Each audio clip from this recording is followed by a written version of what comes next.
جو پریشانی میں ہم اس کی غمخواری کر سکے، جس سے وہ انسیت حاصل کر سکے. اچھا سے ہلائیے نا. اس روئے زمین پر بحیثیت انسان اس کے اوپر جو ذمہ داریاں ہیں اس ذمہ داری کو ادا کر سکے.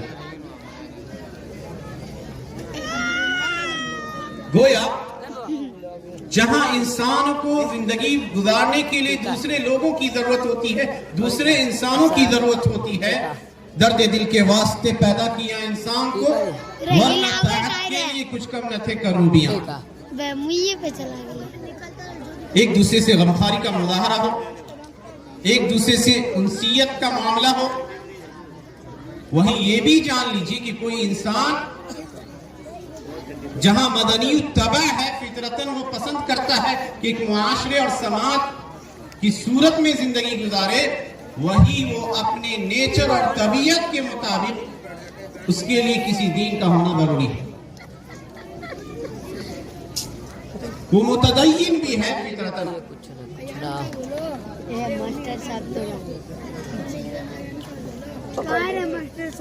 اور یہ اس کی سرشت اور فطرت کا تقاضا ہے کہ وہ اپنی اس خالق کی بندگی کر سکے جس نے اسے پیدا کیا. اسی لیے کوئی سائنسداں کوئی چیز ایجاد کرتا ہے، مان لیجیے موبائل فون ہے، تو وہ بتاتا ہے کہ اس کے کیا کیا فنکشن ہے. موبائل ایکٹیویٹ رہے گا، ایک دم پوری خدمت آپ کو دے گا جب آپ اس کو فلاں چیزیں اس کے اندر ایکٹیویٹ کیجئے گا. ہمیشہ چارج رہے. تو اللہ تعالی جس نے اس کائنات کو پیدا کیا اور اس کائنات کے اندر بسنے والی ساری مخلوقات کو پیدا کیا، اور ان مخلوقات میں انسان کو سب سے مکرم اور معزز بنایا، بھلا اس کی ضرورتوں سے اللہ غافل کیسے رہ سکتا ہے؟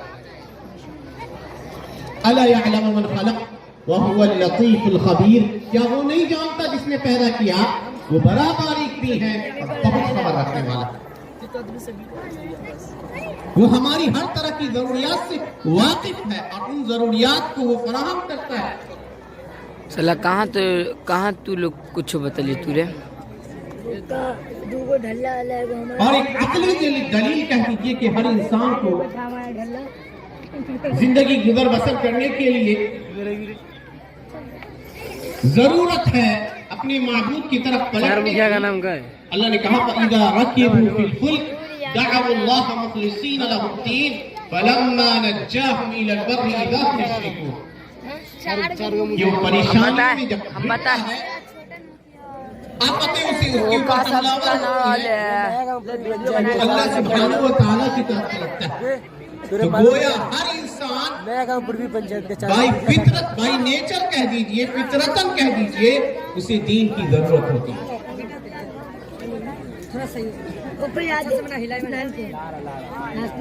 کوئی اس ضرورت کا انکار کرتا ہے، کہتا ہے کہ ہمیں کسی دین کی ضرورت نہیں، ہم نہیں مانتے کوئی اللہ ہے، نعوذ باللہ، ہمیں بندگی کی حاجت نہیں، تو یقین جانیے کہ وہ شخص جھوٹا ہے، وہ جھوٹ بول رہا ہے. وہ اپنے دل میں اس بات کو بیٹھا رکھا ہے اس نے کہ اس کو ضرورت ہے. یہ استکبار اور عناد ہے. اللہ نے کہا وَجَحَدُوا بِهَا وَاسْتَيْقَنَتْهَا أَنفُسُهُمْ ظُلْمًا وَعُلُوًّا فَانظُرْ كَيْفَ كَانَ عَاقِبَةُ الْمُفْسِدِينَ.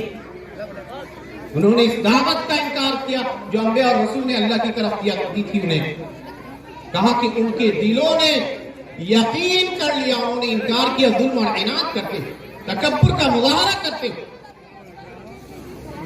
تو اللہ نے کہا دیکھ لو کہ کیسا انجام ہوتا ہے بگاڑ پیدا کرنے والوں کو.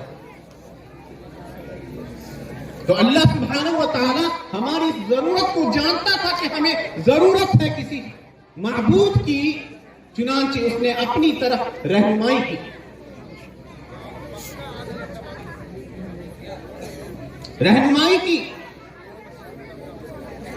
اور اپنے سیدھے راستے کی رہنمائی کے لیے حضرت آدم علیہ السلام سے لے کر پیارے نبی محمد عربی صلی اللہ علیہ وسلم تک نبیوں کے ایک سلسلے اور ایک چین کو جاری فرماتے ہیں.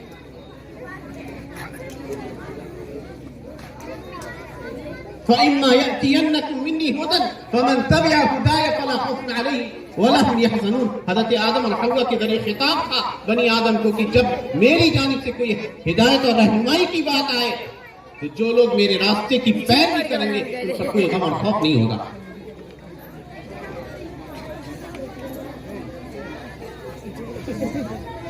اور جتنے انبیاء اور رسول کو بھیجا اللہ سبحانہ وتعالیٰ نے ان کی دعوت کا ایک خلاصہ کہہ دیجئے یا جوہر کہہ دیجئے تمام ادیانوں تمام آسمانی مذاہب کا وہ جوہر تھا اللہ سبحانہ وتعالیٰ کے سامنے سرنڈر کر دینا, خود کو جھکا دینا. وَمَا أَرْسَلْنَا مِن قَبْلِكَ مِن رَّسُولٍ إِلَّا نُوحِي إِلَيْهِ أَنَّهُ لَا إِلَٰهَ إِلَّا أَنَا فَاعْبُدُونِ. کہ ہم نے آپ سے پہلے کسی بھی رسول کو بھیجا تو ایک پیغام دے کر بھیجا کہ جاؤ یہ پیغام بنو نوع انسانیت کو پہنچا دو کہ میرے علاوہ کوئی بندگی کے لائق نہیں ہے, تو میری ہی عبادت کرے. خود کو جھکا لے میرے سامنے. عبودیت کہتے ہی ہیں الذل والخضوع, انسان ذلت اختیار کرے, جھک جائے. اگر کسی بندے میں یہ صفت نہ ہو, وہ اکڑ کا مظاہرہ کرے, تکبر اور عناد کا مظاہرہ کرے, تو یقین جانیے کہ وہ عبدیت کے حق کو ادا نہیں کر رہا. عبدیت کا مقام تقاضا کرتا ہے کہ انسان اپنے آپ کو جھکا دے اللہ سبحانہ وتعالیٰ کے سامنے. اللہ نے جس طریقے کو ہمارے لیے پسند کیا, وہ طریقہ, وہ مذہب, وہ دین اسلام کے نام سے موسوم ہے میرے بھائی. جو اللہ کا پسندیدہ دین ہے, ان الدین عند اللہ الاسلام, یہ دین مقبول اللہ کے نزدیک اسلام ہے.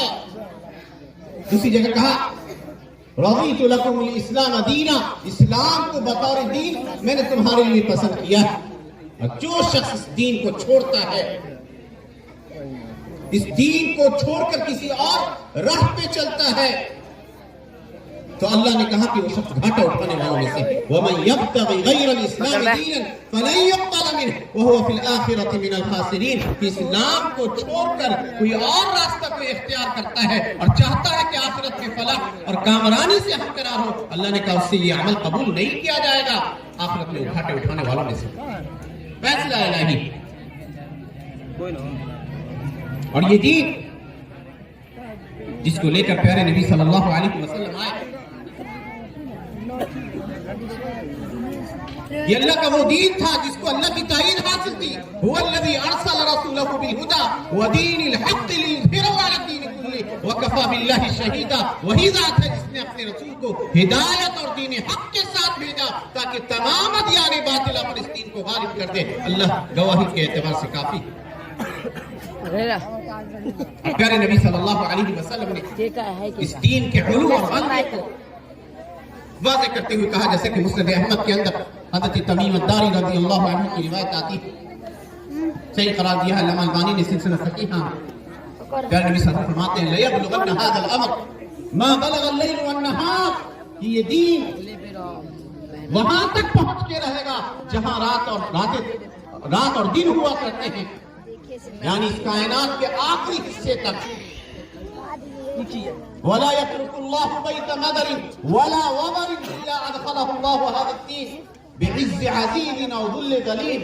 عزا يعز الله به اهل الاسلام وذلا يذل الله به الكفر واهله, او كما قال عليه الصلاه والسلام. دنیا کا کوئی گوشہ ایسا نہیں بچے گا جہاں یہ دین پہنچ کر نہ رہے. جو لوگ اس دین کو اختیار کریں گے اللہ انہیں عزیز اور غالب کر کے رہے گا, اور جو اس دین کو چھوڑیں گے وہ ذلیل و رسوا ہوں گے. گیا پیارے نبی صلی اللہ علیہ وسلم نے پیشن گوئی کی تھی کہ اسلام پوری دنیا میں پھیل جائے گا, اور الحمدللہ دنیا کا ہر خطہ کہیں بھی جائیے اللہ اکبر کی صدائیں آپ کو سنائی دیں گی.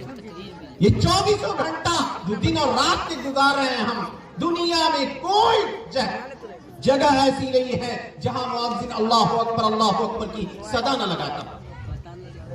یہ اذان کے اوقات ایک جگہ شروع نہیں ہوتے, ختم نہیں ہوتے کہ دوسری جگہ شروع ہوتے.